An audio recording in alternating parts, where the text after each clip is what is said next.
Ramai orang selalu tanya saya satu soalan yang sama. Kalau beli goba 1 gram, rugi tak? Soalan ni nampak kecil tapi sebenarnya sangat penting. Sebab dalam dunia simpanan emas bukan semua orang menyimpan dengan matlamat yang sama. Secara asasnya, emas untuk simpanan jangka panjang biasanya lebih sesuai bermula dengan saiz seperti 5 gram ataupun 1 dinar. Kenapa?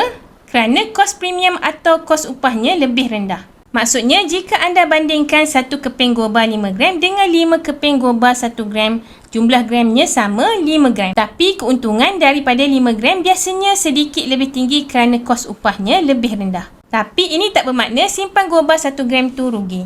Pembezaannya cuma satu, untung sedikit ataupun untung lebih banyak. Dan yang lebih penting sebenarnya ialah tujuan simpanan itu sendiri. Bayangkan anda ada matlamat untuk simpan emas bagi pendidikan anak-anak. Katakan sasaran anda ialah 250 gram emas untuk tempoh 5 tahun pengajian. Ini bermaksud setiap tahun anda mungkin akan menggunakan sekitar 50 gram emas. Dalam situasi ini, strategi yang lebih bijak ialah menyimpan 5 keping goba 50 gram, bukan 1 keping goba 250 gram. Kenapa?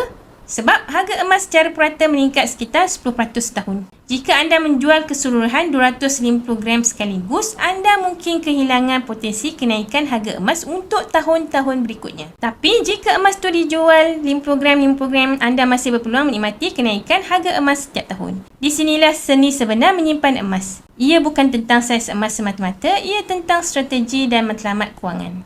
Orang yang fahami perkara ni tak hanya membeli emas, mereka menyusun emas mereka supaya setiap gram yang disimpan benar-benar bekerja untuk masa depan. Nak mulakan simpanan emas dengan Public Gold hari ni? Rujuk pin video saya 5 langkah mudah daftar akaun Public Gold. Tahu DM saya terus untuk saya bantu anda sebaiknya. Ingat Public Gold mudah, murah dan patuh syariah. Jemput follow.